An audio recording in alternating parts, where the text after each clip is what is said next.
Hello students, आज हम discuss करेंगे डार्विनिज़्म, जो कि बहुत इंपॉर्टेंट टॉपिक है इस चैप्टर का। एवोल्यूशन की हम बात कर रहे हैं और आज इसमें हम एक बहुत इंपॉर्टेंट टॉपिक पढ़ेंगे जो कि है डार्विनिज़्म या फिर डार्विन्स थ्योरी ऑफ एवोल्यूशन। तो इसको आज हम डिस्कस करते हैं। यहाँ पर एक साइंटिस्ट थे जिनका नाम है चार्ल्स डार्विन। तो इनके पीछे इस थ्योरी का जो नाम है वो डार्विनिज़्म या फिर डार्विन्स थ्योरी जो है वो रखा गया। अब ये जो है 1809 के अंदर पैदा हुए और 1882 के अंदर ये जो है इनकी फौत हुई। अब इंग्लिश बायोलॉजिस्ट थे और जियोलॉजिस्ट भी थे, यानी कि ये अर्थ की स्टडी करते थे। साथ में नेचुरलिस्ट थे जो कि नेचर से बहुत इंस्पायर्ड थे और ये नेचर की भी स्टडी करते थे। तो इनकी बहुत बड़ी जो कंट्रीब्यूशन है वो एवोल्यूशन के अंदर है। इन्होंने एवोल्यूशन पे बहुत ज़्यादा जो है स्टडी की। इन्होंने जो है एक बुक पब्लिश की जिसका नाम है ओरिजिन ऑफ स्पीशीज़, और इस बुक के अंदर इसने अपनी थ्योरी पेश की जिसका नाम है थ्योरी ऑफ नेचुरल सिलेक्शन।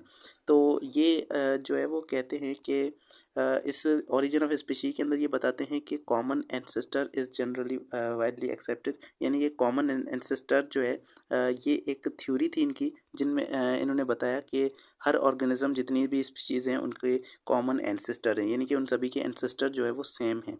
तो इनको हम आगे डिस्कस करते हैं। तो ये जो है पहले तो ये मेडिसिन के अंदर थे और सर्जरी के अंदर थे, ये डॉक्टर बनना चाहते थे। लेकिन बाद में जो है इन्हें ज़्यादा इस फील्ड के अंदर इंटरेस्ट नहीं था और उसके बाद इन्होंने नेचर की स्टडी की और इन्होंने क्रिस्ट कॉलेज के अंदर एडमिशन ली कैम्ब्रिज के अंदर, और यहाँ पर ये 1828 के अंदर। और उसके बाद 1831 के अंदर इन्होंने क्या किया, एक सफ़र पे गए और 5 साल का ये सफ़र था। 5 साल जो है इन्होंने सफ़र किया। एक शिप थी जिसका नाम था HMS बीगल। इस शिप के अंदर इन्होंने सफ़र किया और ये बहुत लंबा सफ़र था। 5 साल तक ये सफ़र चला और ये साउथ अमेरिका की तरफ जो है वो इन्होंने ये सफ़र स्टार्ट किया। तो ये क्योंकि जो बहरी सफ़र होते हैं, जो कि समुद्री सफ़र होते हैं, उन सफ़र को वॉयज कहा जाता है। तो यहाँ पर इन्होंने जो वॉयज है वो स्टार्ट किया और इस वॉयज के दौरान इन्होंने अपनी ऑब्जर्वेशंस की, डिफरेंट एरिया को देखा और उसके अंदर से इन्होंने जो इवोल्यूशन है वो किस तरह से आई है, वहाँ पर कौन कौन सी चीज़ें डिफरेंट हैं, डिफरेंट एरियाज़ को इन्होंने जो है वो ऑब्ज़र्व किया। अब इन्होंने जो है जो स्टार्ट की थी इन्होंने वो इंग्लैंड से की थी। प्लायमाउथ जो है ये एक इसका इंग्लैंड का एक शहर है, वहाँ से इन्होंने अपना जो है ये सफ़र स्टार्ट किया। अटलांटिक ओशन से होते हुए ये जो है अपनी ट्रिप पर जो है साउथ अमेरिका की तरफ गए और वहाँ पर आगे जो है आगे चलते गए और उसके बाद पैसिफिक ओशन जो है वो इन्होंने क्रॉस किया, ऑस्ट्रेलिया पहुँचे। उसके बाद वहाँ पर एक बीच में एक आइलैंड था जिसका नाम था गालापागोस आइलैंड। तो इस आइलैंड पर जो है इन्होंने कुछ ख़ास चीज़ देखी, उसको इन्होंने ऑब्ज़र्व किया।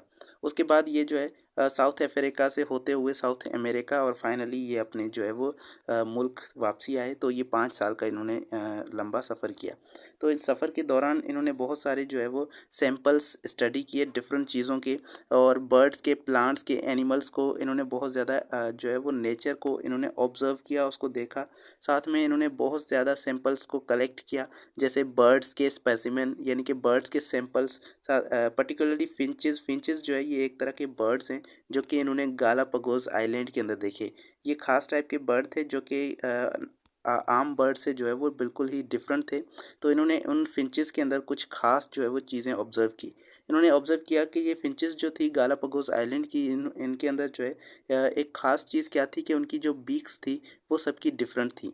बीक का मतलब क्या है कि उनकी जो चोंच थी वो नॉर्मल जो है वो फिंचेस से डिफरेंट थी, और इस तरह से उनकी जो साइज़ थी वो भी डिफरेंट थी और शेप भी डिफरेंट थी। अब ऐसा इसलिए है क्योंकि वो डिफरेंट एरियाज़ के अंदर रह रहे थे और उसकी वजह से उनकी जो फूड हैबिट्स थी वो डिफरेंट थी। तो उन फूड हैबिट्स की वजह से उनके पास क्या है, ये डिफरेंट तरह की उनके पास ये बीक्स मौजूद हैं। तो अब यहाँ पर देख सकते हैं सबकी बीक जो है वो डिफरेंट है। तो इन्होंने ये वर्ल्ड के डिफरेंट एरियाज़ से ये फिंचेस के जो है सैंपल्स कलेक्ट किए और उनको देखा कि कितने डिफरेंट जो है वो फिंचेस यहाँ पर पाई गई हैं। तो अब दो his observation in collection, Darwin much convince about the process of natural selection. तो इन ऑब्जर्वेशन और कलेक्शन के बाद जो है डार्विन जो है वो नेचुरल सिलेक्शन के प्रोसेस से बहुत ज़्यादा कन्विंस हो गई, यानी कि उन्होंने सोचा कि ये नेचुरल सिलेक्शन का प्रोसेस सही है और ये प्रोसेस ऑफ एवोल्यूशन यही है, नेचुरल सिलेक्शन का प्रोसेस है, यानी कि नेचुरल सिलेक्शन से ही इवोल्यूशन होती है। तो इन्होंने देखा कि इन्होंने ये सोचा कि न्यू स्पीशीज़ जो है वो ओरिजिनेट हुई होंगी किससे, ग्रेजुअल एक्यूमुलेशन से, यानी कि जो पुरानी स्पीशीज़ हैं उनके अंदर कोई एडाप्टेशंस आई होंगी और हर बार डिफरेंट एनवायरमेंटल कंडीशंस के हिसाब से उनके पास कुछ ना कुछ चेंजेस आई होंगी, कुछ ना कुछ एडाप्टेशंस आई होंगी। तो उन बर्ड्स के अंदर वो एडाप्टेशन या उन ऑर्गेनिजम्स के अंदर वो एडाप्टेशन जितनी भी आती जाएंगी तो वो उनके अंदर जमा होती जाएंगी, एक्यूमुलेट होती जाएंगी और ग्रेजुअल इस तरह से वो पूरा ऑर्गेनिज्म, पूरी स्पीशीज चेंज हो जाएगी और इस तरह से हमारे पास न्यू स्पीशीज़ जो है वो बनती हैं। तो एक स्पीशी के अंदर क्या होता है कि एक एडाप्टेशन आती है, उसके बाद दोबारा एडाप्टेशन, यानी कि जैसे जिस तरह से इन्वायरमेंट चेंज होता है उसी तरह से वो एडाप्टेशन आती रहती है और उसकी वजह से न्यू स्पीशीज़ हमें देखने को मिलती हैं। हो सकता है वो एडाप्टेशन किसी और डायरेक्शन के अंदर उसको ले जाए और हाँ, एक तरह से हमारे पास बहुत सारी जो है वो एडाप्टेशन अलग अलग डायरेक्शन के अंदर ऑर्गेनिजम्स को लेती जाएँ और इस तरह से हमारे पास बहुत ज़्यादा बहुत तरह की जो है स्पीशीज़ बनने लगेंगी। तो न्यू स्पीशीज़ इस तरह से बनती हैं, ये डार्विन ने यहाँ पर एक्सप्लेन किया। अब इसकी थ्योरी ऑफ नेचुरल सिलेक्शन, इसको हम यहाँ पर पढ़ते हैं जो कि हमारा मेन टॉपिक है।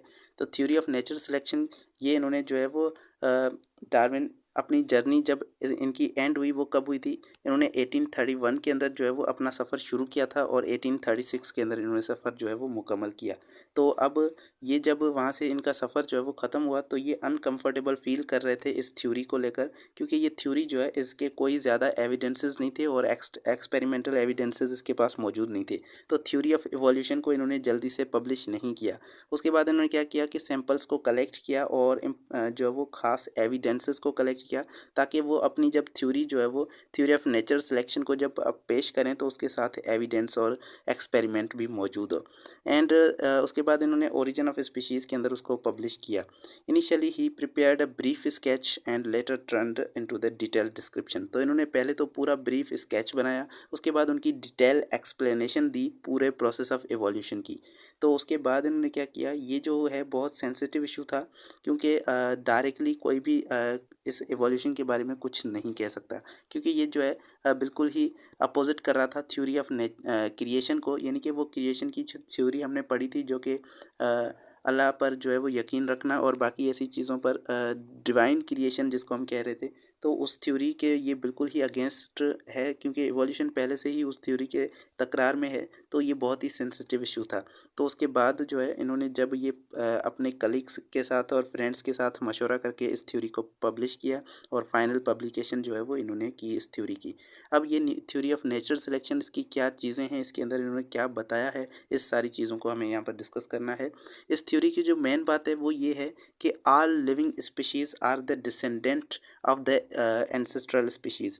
यानी कि आजकल हमें जो भी स्पीशीज़ मिलती हैं, सपोज़ ये हमारे पास आजकल हमें स्पीशीज़ मिलती हैं और ये स्पीशीज़, डार्विन कहता है कि ये स्पीशीज़ एक्चुअली किसी कॉमन एंसेस्टर से जो है ये निकले हैं।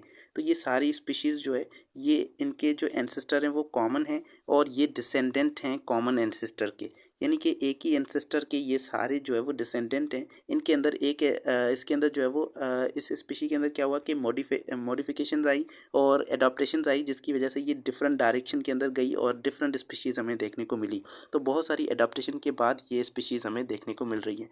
यानी कि जो न्यू स्पीशीज़ हैं जो हमें आज स्पीशीज़ मिलती हैं, जो लिविंग स्पीशीज़ आज हमें देखने को मिलती हैं, ये सारी डिसेंडेंट हैं एंसेस्ट्रल स्पीशीज़ की। यानी कि ये एंसेस्ट्रल स्पीशीज़ से ही निकल के हमारे पास आई हैं। यहाँ पर कोई चीज़ हमारे पास नई नहीं है, बल्कि उन पुरानी से ही हमारे पास न्यू चीज़ें अराइज़ हुई हैं। तो ये एक्चुअली क्यूमुलेटिव जो चेंज आया है ये जेनेटिक कंपोजिशन की वजह से आया है, क्योंकि जेनेटिक चेंजेस आई हैं, उसकी वजह से यहाँ पर पॉपुलेशन के अंदर ये चेंज आया है और उसकी वजह से यहाँ पर स्पीशीज़, न्यू स्पीशीज़ क्रिएट हुई हैं।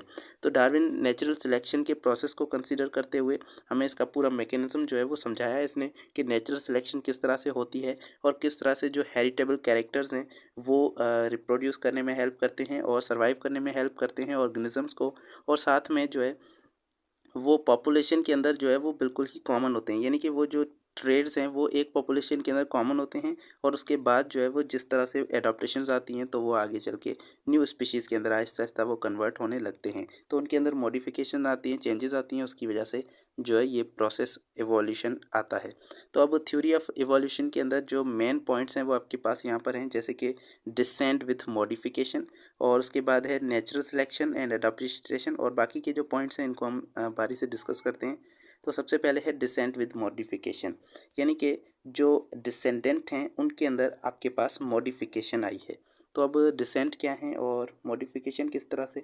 डार्विन कहता है कि जो लिविंग ऑर्गेनिजम्स हैं वो एक्चुअली रिलेटेड हैं एक दूसरे से कॉमन एंसेस्ट्री के थ्रू, यानी कि इनकी जो एंसेस्ट्री है वो एक ही है, इनका ओरिजिन पॉइंट है वो एक ही है और उससे ये सारे अराइज हुए हैं। तो एग्जिस्टिंग जो diverse form of living organism है, जो मुख्तलिफ आज के लिविंग ऑर्गेनिजम्स हमें मिलते हैं, ये एक्चुअली डिसेंडेंट हैं प्रीवियस वन के, यानी कि जो पुराने ऑर्गेनिज्म हैं उनके ये आपके पास ऑफस्प्रिंग्स हैं। तो ये उस तरह से आपके पास आए हैं। वहाँ पर आपके पास पहले ऑर्गेनिजम्स थे जो कि यहाँ पर मॉडिफाई होकर आज के फॉर्म में यहाँ पर हमें मिलते हैं। सिंपलर फॉर्म्स ग्रेजुअली जो है वो कॉम्प्लेक्स फॉर्म के अंदर चेंज हुए इन्वायरमेंटल कंडीशंस के हिसाब से, ये यहाँ पर चेंजेस आई हैं। तो ये history of life is like a tree, जो हिस्ट्री ऑफ लाइफ है वो एक ट्री की तरह है, वो एक दरख्त की तरह है जिसके अंदर जो ब्रांचेज़ हैं वो यहाँ पर आपके पास आ रही हैं और ट्रंक जो है ये वो सबका कॉमन है। क्योंकि अगर हम एक ट्री को देखते हैं तो ये आपके पास ट्री है और इसकी जो ब्रांचेज़ हैं ये यहाँ पर निकल रही हैं, लेकिन अगर आप इसकी जो जड़ देखेंगे वो सभी की एक है। इसकी जो यहाँ पर इसकी जड़ होगी वो क्या होगी, ट्रंक जो होगा वो सबका कॉमन होगा, सबका एक होगा, लेकिन ब्रांचेज़ यहाँ पर बहुत सारी निकलेंगी और यहाँ पर जो फल लगे हुए होंगे वो सभी जो है वो अलग अलग जगह पर लगे होंगे, लेकिन इनकी सभी की जो एंसेस्ट्री होगी, इन सभी की जो मेन पॉइंट होगी, जो सबके अंदर कॉमन होगी, वो ये वाली पॉइंट होगी जो कि है ट्रंक। तो ये ट्रंक क्या है, ये पुरानी स्पीशीज़ हैं, ये जो है सबसे पहले ओरिजिन ऑफ स्पीशीज़ जो हमारे पास मौजूद है वो हमारे पास हैं और यहाँ से आपके पास जो न्यू स्पीशीज़ हैं वो क्रिएट हुई हैं। तो terminating at the existing species, यानी कि जो आजकल की स्पीशीज़ हैं वहाँ पर ये आकर जो है वो ब्रांचेस टर्मिनेट होती हैं, वहाँ पर ये जाती हैं। तो इनका जो मेन पॉइंट है, जो जंक्शन है इन सभी ट्विग्स का, ये सभी जो हमारे पास जो भी ब्रांचेज़ हैं इन सभी का जो मेन पॉइंट है, जो जंक्शन है वो हमें शो कर रहा है कि एक्चुअली ये वहाँ से कॉमन एंसेस्टर्स हैं, वहाँ से ये अराइज हुए हैं। तो अगर हम देखेंगे तो यहाँ पर अगर ये आपके पास स्पीशीज़ हैं सपोज़, तो ये सारी जो है वो स्पीशीज़ हैं। अब यहाँ पर क्या होगा कि ये स्पीशीज़ एक्चुअली आपस में जो है ये एक दूसरे के साथ आई होंगी और उस इस तरह से ये आपके पास जो है वो एक ही एंसेस्टर से, कॉमन एंसेस्टर से ये सारी अराइज हुई होंगी। तो अब यहाँ पर शुरू में कोई एक स्पीशीज़ थी, उसके बाद क्या हुआ कि ये स्पीशीज़ जो है इनके अंदर मॉडिफिकेशन आके इनके अंदर से न्यू स्पीशीज़ बनी हैं। तो ये इस चीज़ को हम कहते हैं डिसेंट विद मॉडिफिकेशन, यानी कि जो हमारे पास मॉडिफिकेशन के साथ डिसेंट्स हैं वो आजकल की स्पीशीज़ हैं। जो एंसेस्टर हैं उनके अंदर मॉडिफिकेशंस आई और आजकल के हमें डिसेंडेंट मिलते हैं जो कि आजकल की हमारे पास एग्जिस्टिंग स्पीशीज़ हैं। तो gradually going towards the main trunk, जो मेन ट्रंक है वो आपके पास कॉमन एंसेस्टर है जो कि सभी लिविंग फॉर्म्स का वो एक ही एंसेस्टर होगा, जो कि हम उसे एक लिविंग सेल कह सकते हैं। जो कि उसके बाद है नेचुरल सिलेक्शन एंड एडाप्टेशन। अब नेचुरल सिलेक्शन का प्रोसेस क्या है, ये हमारे पास बताता है कि एक्चुअली जो नेचर है वो सिलेक्ट करती है ऑर्गेनिजम्स को, हमारी कंडीशंस, हमारा एनवायरनमेंट वो जो है वो डिसाइड करता है कि कौन से ऑर्गेनिज्म जो है वो ज़िंदा रहेंगे, कौन से जो है वो अपनी नस्ल को आगे बढ़ाएंगे और कौन से जो है वो एक्सटिंक्ट हो जाएंगे, ख़त्म हो जाएंगे। नेचर उन ऑर्गेनिजम्स को सिलेक्ट करती है जिनके पास बेटर एडाप्टेशंस होती हैं, यानी कि वो बेटर होते हैं अडॉप्ट होने में, उस एडजस्टमेंट होने में, उस एनवायरनमेंट के साथ वो अगर बेटर तरह से एडजस्ट हो रहे हैं तो वो ऑर्गेनिजम्स जो है वो सर्वाइव करेंगे। सच ऑर्गेनिजम्स के पास, ऐसे ऑर्गेनिज्म के पास क्या होगा, बेटर अपॉर्चुनिटी होगी सर्वाइव करने की और रिप्रोड्यूस करने की, क्योंकि वो इन्फीरियर वंस जो हैं वो क्या होंगे, वो उनके पास ज़्यादा एबिलिटी नहीं होगी कि वो इस उनके साथ कॉम्पीट कर सकें। जो कि जिनके पास बेटर अपॉर्चुनिटी होगी, जिनके पास बेटर एडाप्टेशंस होंगी, वो क्योंकि बेटर हैं तो वो इनके साथ जो है वो कॉम्पीट करके इन्हें बीट कर देंगे और ये बेचारे जो है ये ज़्यादा आगे अपनी ना ही सर्वाइव कर पाएंगे और ना ही आगे रिप्रोड्यूस करके अपनी आगे स्पीशीज़ को बढ़ा पाएंगे। तो अब इसके अंदर भी कुछ पॉइंट्स आते हैं जैसे कि ओवर प्रोडक्शन। तो ओवर प्रोडक्शन का मतलब क्या है कि रिप्रोडक्शन ज़्यादा होना और उसके अंदर से जो नंबर है वो इंक्रीज़ हो जाना। तो in each species have a power to reproduce, हर स्पीशी के पास एक पावर है रिप्रोड्यूस करने की और अपना नंबर को है उसको इंक्रीज़ करने की। तो क्योंकि हर स्पीशी के पास, ऑर्गेनिज्म के पास लिमिटेड लाइफ स्पैन है, वो हमेशा के लिए वो ऑर्गेनिज्म ज़िंदा नहीं रह सकता, तो इसीलिए वो क्या करते हैं कि जो है वो लिमिटेड रिसोर्सेज भी हैं और लिमिटेड उनके पास लाइफ स्पैन है, तो इसीलिए वो अपने नंबर को इंक्रीज़ करते हैं ताकि उनकी स्पीशीज़ जो है वो ज़िंदा रहें। Each species try to reproduce, हर स्पीशी जो है वो अपने जैसे जो है वो ऑर्गेनिज्म पैदा करती है और उस तरह से वो अपना नंबर बढ़ाती है ताकि क्या हो कि offspring not offspring survive because reaching to the sexual maturity and able to reproduce. तो क्योंकि वो जब ख़त्म हो जाएंगे तो एक तरह की ऑर्गेनिज्म ख़त्म हो जाएगी, तो उनकी जो ऑफस्प्रिंग्स हैं वो आगे चल के उस स्पीशी को जो है वो रिप्रेजेंट करेंगे, और उनका नस्ल ख़त्म ना हो तो इस तरह से वो पहले क्या करते हैं, रिप्रोड्यूस करते हैं और अपने नस्ल को बढ़ाते हैं। तो पहले जो है वो हर ऑर्गेनिज्म अपनी स्पीशी को बढ़ाने की कोशिश करता है, अपने नंबर को इंक्रीज़ करने की कोशिश करता है। उसके बाद क्योंकि नंबर इंक्रीज़ हो जाता है तो उसके बाद हमारे पास आता है एक स्ट्रगल फॉर एग्जिस्टेंस, यानी कि अपने वजूद के लिए वो स्ट्रगल करते हैं, कॉम्पीट करते हैं दूसरे ऑर्गेनिजम्स के साथ। During the life time each individual of the species have to struggle. हर स्पीशी के इंडिविजुअल्स को जो है वो स्ट्रगल करना पड़ता है, क्योंकि हमारे पास जैसे ही ऑर्गेनिजम्स का तादाद बढ़ेगा, ऑर्गेनिजम्स जो है वो बढ़ेंगे, तो इस तरह से जो रिसोर्सेज हैं, अवेलेबल रिसोर्सेज फूड के या फिर बेटर लिविंग कंडीशन के, तो वो रिसोर्सेज भी हमारे पास जो है वो कम होंगे, तो उसकी वजह से इन सभी को आपस में कॉम्पीट करना पड़ेगा उन रिसोर्सेज को हासिल करने के लिए। शिकारी से भी बचना होगा और पैरासाइट वगैरह और डिजीज़ से भी उनको जो है वो कॉम्पीट करना होगा, ताकि वो डिजीज़ जो है उनको अफेक्ट ना करे, उनके पास बेटर एबिलिटीज़ होंगी तभी वो सर्वाइव कर पाएंगे। This not all individual survive such struggle a number of them are vanished. तो इस तरह से सारे ऑर्गेनिज्म सर्वाइव नहीं करते, सिर्फ वही सर्वाइव करते हैं जिनके पास एक्स्ट्रा एबिलिटीज़ होती हैं, और बाकी के जो कमज़ोर होते हैं, जो कि कॉम्पीट नहीं कर पाते, चीज़ों को हासिल नहीं कर पाते, वो जो है वो वैनिश हो जाते हैं, ख़त्म हो जाते हैं, एलिमिनेट हो जाते हैं, एक्सटिंक्ट हो जाते हैं। The fact that not all the survivors would be able to reproduce. इस तरह से जो हमारे पास सारे जो ऑर्गेनिजम्स होंगे वो रिप्रोड्यूस करने में जो है वो रिप्रोड्यूस नहीं कर पाएंगे, उस रिप्रोड्यूस करने के काबिल नहीं होंगे, क्योंकि वो वीक होंगे, तो वो एलिमिनेट हो जाएंगे, वो ख़त्म हो जाएंगे। सिर्फ वही जो बच जाएंगे, जो रिसोर्सेज को हासिल कर पाएंगे, वही आगे अपना नस्ल बढ़ा पाएंगे, और इस तरह से हमारे पास जो न्यू जनरेशन आती जाएगी वो पहले वाले से, पिछले वाले से बेटर जनरेशन आएगी, उनके अंदर मॉडिफिकेशंस होंगी, एडाप्टेशंस होंगी। This causes some decrease in the number also. इसकी वजह से कुछ नंबर भी डिक्रीज़ हो जाता है, लेकिन क्योंकि वो फिर से हमारे पास रिप्रोडक्शन हो रहा है, तो वो ओवर प्रोडक्शन हो रहा है, उसकी वजह से फिर से नंबर जो है वो बैलेंस हो जाता है। लेकिन सिर्फ हमारे पास जो है सिलेक्शन हो जाती है नेचर की वजह से, जो हमारे पास स्पीशीज़ बेटर हैं वही यहाँ पर सर्वाइव कर जाती हैं। तो अब इसके अंदर क्या होता है कि they do have to struggle against closely related species also. वो जो है वो अपने क्लोजली एक ही स्पीशी के अंदर जो मेंबर्स हैं वो भी आपस में कॉम्पीट करते हैं, जबकि डिफरेंट स्पीशी के मेंबर्स भी आपस में कॉम्पीट करते हैं डिफरेंट सोर्सेज के लिए। तो the struggle within the species of the individuals of the same species is termed as a intra specific struggle. Intra specific struggle का मतलब है ऐसा स्ट्रगल जिसमें जो एक ही स्पीशी के इंडिविजुअल्स जो है वो आपस में कॉम्पीट कर रहे हो किसी खास चीज़ के लिए।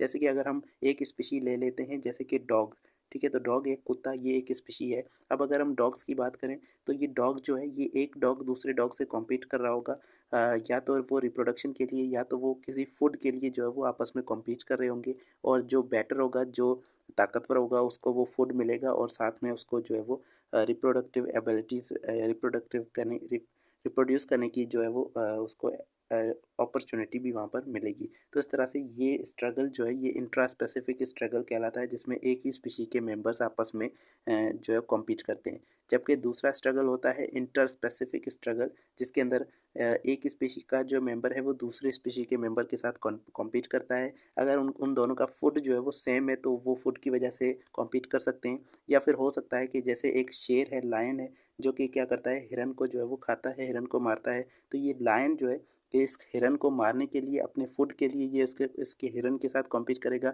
जबकि ये हिरन है, ये अपनी लाइफ के लिए, इस शेर से बचने के लिए इससे कॉम्पीट करेगी। तो ये दोनों एक दूसरे से कॉम्पीट कर रहे होंगे, एक जो है वो अपनी ज़िंदगी के लिए, दूसरा अपने खाने के लिए, इन दोनों का लड़ाई चल रही है, कॉम्पिटिशन चल रहा है।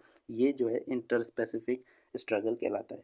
और इस तरह से हमारे पास कोई नेचुरल कैटास्ट्रॉफ़ी भी आ सकती है, यानी कि कोई डिज़ास्टर आ सकता है, कोई तूफ़ान वगैरह आ सकता है, जो उसकी वजह से वहाँ पर वो एनवायरमेंटल स्ट्रगल भी होता है, जिसकी वजह से वो, मतलब कि जो ताकतवर होगा वो इससे बच सकेगा, और बाकी जो है वो इसके अंदर भी एलिमिनेट हो जाते हैं। तो इस तरह से ये हमारे पास स्ट्रगल फॉर एग्जिस्टेंस कहलाता है। ये भी एक पॉइंट है थ्योरी ऑफ नेचुरल सिलेक्शन का।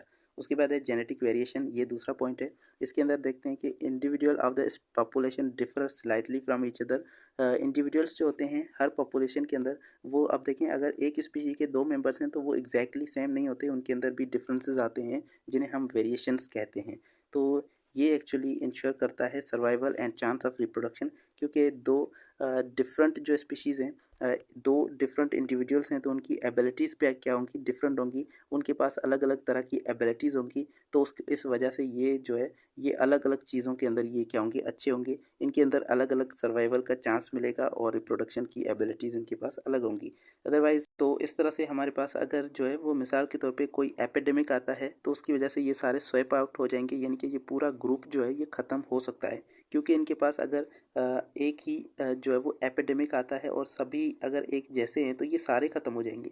लेकिन अगर इनके पास जेनेटिक वेरिएशन है और कुछ के पास कोई ख़ास एडाप्टेशन है, तो उसकी वजह से वो कुछ जो है वो इस ग्रुप में से कुछ जो इन ऑर्गेनिज़्म है वो सर्वाइव कर जाएंगे और कुछ जो है वो इसके अंदर एलिमिनेट हो जाएंगे। तो इस तरह से इनकी जो स्पीशी है वो बच जाती है और इनके अंदर क्योंकि डिफरेंसेस मौजूद हैं, तो उन डिफरेंस की वजह से ये जो है वो सर्वाइव कर जाते हैं।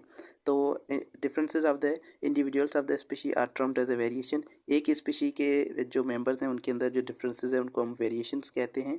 If it ensures the chance of survival and reproduction ultimately longer existence of the species as a whole. तो इस तरह से हमारे पास जो है, क्योंकि स्पीशी के सारे क्योंकि स्पीशी के जो सारे ऑर्गेनिजम्स हैं वो क्या हैं, डिफरेंट हैं। तो अगर डिफरेंट हैं तो इस वजह से जो है वो किसी एपिडेमिक के अंदर जो है कुछ जो है वो ख़त्म होंगे और जो बेटर होंगे वो सर्वाइव कर जाएंगे और वो आगे जो है वो इस स्पीशी को रिप्रेजेंट करेंगे, इसको बढ़ाएंगे। तो इस तरह से हमारे पास जो है ये वेरिएशन जो है, ये वेरिएशन की वजह से वो सर्वाइव करेंगे।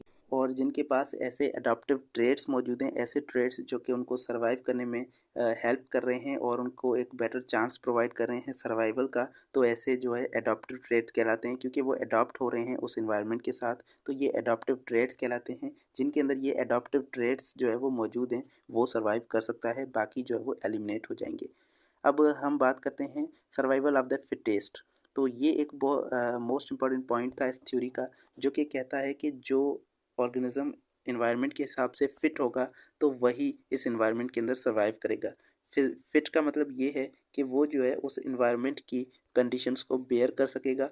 Individuals of the species having the most favourable traits, यानी कि ऐसे उसके पास ट्रेड्स मौजूद हों एक इंडिविजुअल के पास, जो कि मोस्ट फेवरेबल हैं उस इन्वायरमेंट के लिए। तो अगर ऐसे ट्रेड्स, फेवरेबल ट्रेड्स मौजूद हैं, तो वो जो है वो वहाँ पर उसके पास ग्रेटर चांस होगा सर्वाइवल का और रिप्रोडक्शन का दूसरों से। तो दूसरे क्या हो जाएंगे, इस तरह से ख़त्म होते जाएंगे। The term of the genetics, it can be said that organisms with better genes would have greater chance of the survival। तो हम जेनेटिक्स के हिसाब से ये कह सकते हैं कि जिस ऑर्गेनिज्म के पास बेटर सेट ऑफ जीन्स होगा, यानी कि बेहतर जीन्स होंगे, वैसे जीन्स जो कि जिनकी उसको ज़रूरत है इस एनवायरनमेंट के अंदर सर्वाइव करने के लिए, तो वो जो है यहाँ पर उसके पास ज़्यादा चांस होगा सर्वाइवल का, क्योंकि उसके पास बेटर जीन्स हैं और वो इस एनवायरनमेंट के अंदर बेटर तरीके से सर्वाइव कर सकता है। जबकि दूसरे जो होंगे वो क्या होंगे, वो क्योंकि वीक होंगे, कमज़ोर होंगे, उनके पास वो वाले जीन्स मौजूद नहीं है, तो वो एनवायरनमेंट की कंडीशंस को बर्दाश्त नहीं कर पाएंगे। तो such organisms are termed as a fittest. तो ऐसे ऑर्गेनिज्म जिनके पास बेटर सेट ऑफ जीन्स हैं, ऐसे ऑर्गेनिजम्स को हम फिटेस्ट कहते हैं, क्योंकि वो इस एनवायरनमेंट के लिए फिट हैं। According to Darwin they would have better chance of survival. तो डार्विन के हिसाब से उनके पास बेटर सर्वाइवल का चांस होगा और इस तरह से वो अपनी इनहेरिटेंस करेंगे और वो जीन्स जो है वो अपने ऑफस्प्रिंग के अंदर ट्रांसफ़र करेंगे। तो इस तरह से ये सारा प्रोसेस जो है ये नेचुरल सिलेक्शन कहलाता है, क्योंकि एनवायरनमेंट के अंदर जो है वो सिर्फ बेटर जो ऑर्गेनिजम्स हैं वही सर्वाइव कर पा रहे हैं। तो इस तरह से क्योंकि नेचर की वजह से यहाँ पर ये सिलेक्शन हो रही है, तो नेचर इसको सिलेक्ट कर रही है, क्योंकि क्या पता कि उस एनवायरनमेंट के अंदर क्या जो है वो चीज़ें, कौन सी कंडीशंस आएंगी और उसके अंदर कौन सा ऑर्गेनिज्म सर्वाइव करेगा। ये नेचुरल सिलेक्शन जो है, ये नेचुरल सिलेक्शन सिर्फ उस ऑर्गेनिज्म को ही अपॉर्चुनिटी, बेटर अपॉर्चुनिटी प्रोवाइड करती है जो कि उस एनवायरनमेंट के साथ फिटेस्ट होगा और फिटेस्ट को ही जो है वो रिप्रोड्यूस करने की और सर्वाइव करने की एबिलिटी हासिल होगी। तो in this sense natural selection increases the chance of inheritance of better allele. तो इस तरह से जो है इस नेचुरल सिलेक्शन की वजह से सिर्फ बेटर अलील जो होंगी उनकी ही इनहेरिटेंस होगी और जो ऑफस्प्रिंग्स हमारे पास प्रोड्यूस होते जाएंगे वो बेटर जीन्स के साथ होंगे, बेटर अलील के साथ होंगे, उनके अंदर सिर्फ फेवरेबल अलील्स मौजूद होंगी और इस तरह से वो जो है वो सर्वाइव कर पाएंगे। तो डार्विन के पॉइंट ऑफ व्यू से process of natural selection was a way of origin of new species. तो ये नेचुरल सिलेक्शन का जो प्रोसेस है ये पूरा एक वे है न्यू स्पीशीज़ के अराइज का, क्योंकि इस नेचर जो है वो इस तरह से सिलेक्ट करती गई ऑर्गेनिजम्स को, और इस तरह से हमारे पास जो ऑर्गेनिज्म है वो चेंज होता गया उस नेचर के हिसाब से, उस नेचर की वजह से। तो उसके बाद हमारे पास ये स्पीशीज़ जो है वो न्यू स्पीशीज़ बनती गई हैं। तो ये हमारे पास बहुत ही स्लो प्रोसेस है, क्योंकि एवोल्यूशन का प्रोसेस बहुत ही स्लो होता है। तो इस तरह से ये हमारे पास स्लो प्रोसेस है, और ग्रेजुअल जो है सिर्फ जो छोटी-छोटी चेंजेस आती जाती हैं ऑर्गेनिज़म्स के अंदर, जो एडॉप्टेशंस आती जाती हैं वो एक्यूमुलेट होती जाती हैं, और उसके बाद आहिस्ता-आहिस्ता करके ये चेंज आता है, और हमारे पास जो स्पीशीज़ हैं वो चेंज हो जाती हैं, बिल्कुल ही चेंज हो जाती हैं, और पुरानी से जो है वो बिल्कुल ही डिफरेंट हो जाती हैं। तो इस तरह से ये जो पूरा प्रोसेस है फॉर्मेशन ऑफ न्यू स्पीशीज़ का, जिसके अंदर न्यू स्पीशीज़ जो है वो बन जाती हैं, इस प्रोसेस को हम स्पीसिएशन कहते हैं। तो ये हम हमारे लास्ट में भी एक टॉपिक है स्पीसिएशन का, इसको भी हम आगे डिस्कस करेंगे। अब हम यहाँ पर छोटी सी बात करते हैं जो कि ये ज़्यादा इम्पोर्टेंट तो नहीं है, लेकिन हम इसको जो है वो थोड़ा सा डिस्कस कर लेते हैं। ये कुछ साइंटिस्ट हैं जैसे कि चार्ल्स लेल, जेम्स हंटन और थॉमस मैल्थस। तो ये साइंटिस्ट जो है इन्होंने इस डार्विनिज़्म की थ्योरी के अंदर जो कंट्रीब्यूशंस की हैं, जो डार्विन की इन्होंने हेल्प की है, उसको हम यहाँ पर डिस्कस करेंगे। तो आइए देखते हैं। तो डार्विन के साथ बाकी बहुत सारे साइंटिस्ट ने जो है वो एवोल्यूशन को फाइंड आउट किया फॉसिलाइजेशन के प्रोसेस से, यानी कि जो फॉसल्स इनको हासिल हो रहे थे, जो फॉसल्स बन रहे थे, उन फॉसल्स के हिसाब से इन्होंने एवोल्यूशन को जो है उससे रिलेट करना स्टार्ट किया, और बहुत सारे साइंटिस्ट जो है डार्विन के साथ ही काम करते रहे इस आइडिया पर। तो अब इसके अंदर जो है वो सबसे पहला कंट्रीब्यूशन वो है चार्ल्स लेल का। चार्ल्स लेल जो है ये एक्चुअली इन्होंने एक थ्योरी पेश की थी जिसका नाम है यूनिफॉर्मिटेरियनिज़्म। तो यूनिफॉर्मिटेरियनिज़्म जो है ये इस थ्योरी ने बहुत ज़्यादा इंस्पायर किया डार्विन को, कि उस किस तरह से ये थ्योरी एक्चुअली एक्सप्लेन करती है जियोलॉजिकल प्रोसेस को, कि जियोलॉजिकल प्रोसेस जो हैं जिन्होंने अर्थ को बनाया है, यानी कि अर्थ जो है वो आज जिस कंडीशन के अंदर है वो पहले क्या इस कंडीशन के अंदर मौजूद थी। तो पहले जो अर्थ थी वो डिफरेंट थी। अर्थ के अंदर डिफरेंट प्रोसेसेस होते हैं, उन प्रोसेसेस की वजह से अर्थ ग्रेजुअल चेंज होती गई है, और चेंजेस आते आते आज जो अर्थ हमें दिखती है वैसी अर्थ जो है वो उन चेंजेस की वजह से आई है। वो सारा प्रोसेस जो है ये एक्चुअली हमारे इस थ्योरी के अंदर एक्सप्लेन किया गया है, जिसे यूनिफॉर्मिटेरियनिज्म कहते हैं। तो ये जियोलॉजिकल प्रोसेसेस को एक्सप्लेन करती है कि ये सारे जियोलॉजिकल प्रोसेसेस जो है इसकी वजह से अर्थ हमारे पास आज ऐसी दिखती है। तो अब ये सारे जो है ये थ्योरी कहती है कि ये सारे प्रोसेसेस आज भी हो रहे हैं, जैसे प्रोसेसेस ये बिगनिंग ऑफ द टाइम, यानी कि स्टार्ट के अंदर ये प्रोसेसेस अर्थ के अंदर होते थे, वैसे ही ये आज ही हो रहे हैं।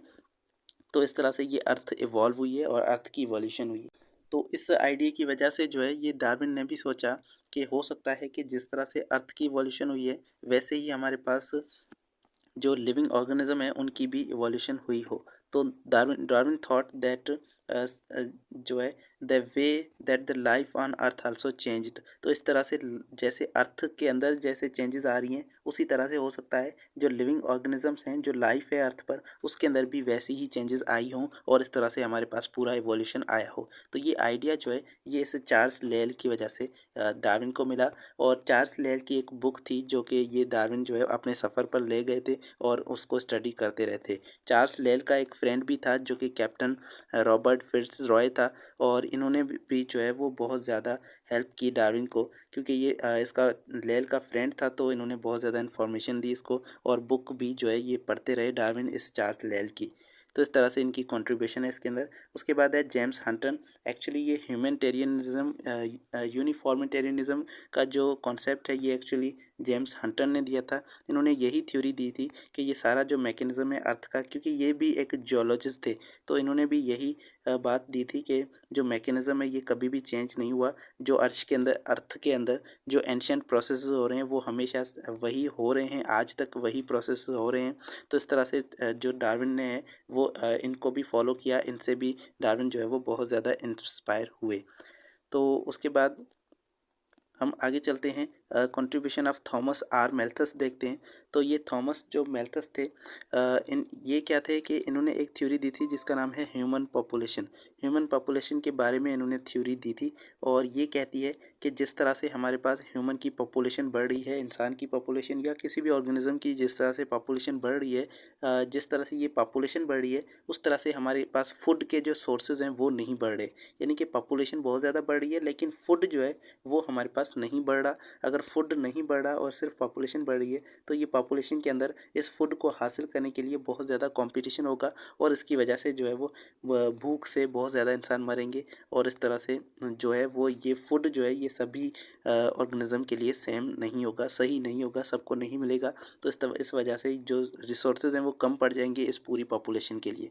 तो डार्विन ने जो है इस थ्योरी को देखते हुए इसने देखा कि जो सर्वाइवल ऑफ द फिटेस्ट का आइडिया है वो इससे ही इन्होंने सोचा कि हो सकता है कि सारी स्पीशीज़ इसी तरह से चेंज होती आई हों और क्योंकि जो है उनको आइडिया उनको जो है वो बेटर एडाप्टेशन के साथ जो नहीं थे वो एलिमिनेट हो गए, वो ख़त्म हो गए। लेकिन जिनके पास बेटर एडाप्टेशंस थी वो आगे जो है वो आते गए और वो चेंज होते गए। तो इस तरह से सर्वाइवल ऑफ द फिटेस्ट का आइडिया इन्होंने इस आइडिया से इन्होंने लिया, इस थ्योरी को स्टडी करके इन्होंने ये आइडिया दिया। उसके बाद रोल है अल्फ्रेड रसेल वेलेस का। ये रोल आपको याद रखना है, इनका बहुत इंपॉर्टेंट रोल है क्योंकि ये जो है डार्विन के साथ ही काम करते थे और ये इनके साथ कोलाबोरेशन के अंदर थे। डार्विन ने जो थ्योरी ऑफ इवोल्यूशन दी है इसके साथ कोलाबोरेशन में थे अल्फ्रेड रसेल वेलेस। तो इन्होंने क्या किया था कि ये डार्विन को जो है वो बहुत ज़्यादा सपोर्ट करते थे और डार्विन ने जो है वो बर्ड्स पर डिफरेंट जो स्टडीज़ की हैं वो बर्ड्स वगैरह इनको ला कर देते थे और साथ में जो है वो स्टडी के साथ में ये मिलकर जो है वो दोनों स्टडी करते थे। तो वेलेस एक्चुअली जो है ये नेचुरल सिलेक्शन का आइडिया ये वेलेस लाया था और इस जो है वो बाद में इन्होंने क्या किया कि मिलकर इन्होंने लंदन की एक सोसाइटी जो कि लीनियन सोसाइटी ऑफ लंदन के अंदर इन्होंने ये अपना जो है वो काम जो इन्होंने किया था इस एवोल्यूशन पर वो इन्होंने पेश किया 1858 के अंदर। तो उसके बाद जो है इन्होंने मिलकर लेकिन अब देखें हम इस थ्योरी को इसको जो है वो ज़्यादा क्रेडिट नहीं देते। तो ऐसा इसलिए है क्योंकि डार्विन जो है वो अपनी बुक पेश की थी, अपनी बुक पब्लिश की थी जो कि है ओरिजिन ऑफ स्पीशीज़ और ये बुक जो है ये ज़्यादा पॉपुलर हुई और क्योंकि ये बुक पॉपुलर हो गई तो जो है वो ज़्यादा जो है वो डार्विन को इसका ज़्यादा क्रेडिट मिला जबकि रसेल को जो है वेलेस को जो है इनको ज़्यादा क्रेडिट नहीं मिला इस चीज़ का।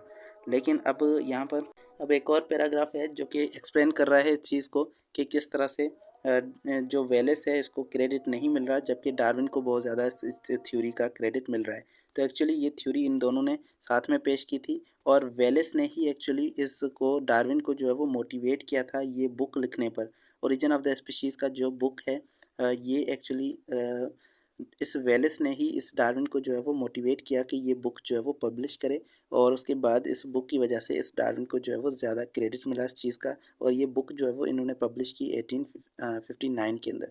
तो साथ में डार्विन जो है इन्होंने एक और भी बुक पेश की थी जिसका नाम है डिसेंड ऑफ मैन, जिसके अंदर इन्होंने जो है वो इंसान की एवोल्यूशन को एक्सप्लेन किया और इस वजह से जो है वो डार्विन इस बुक की वजह से भी डार्विन को ज़्यादा क्रेडिट मिला और ज़्यादा डार्विन मशहूर हुए।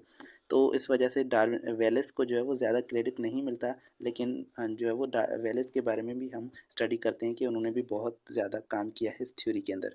तो ये था आज का टॉपिक। नेक्स्ट वीडियो में हम नियो डार्विनिज़्म और बाकी टॉपिक्स को पढ़ेंगे। Thank you so much.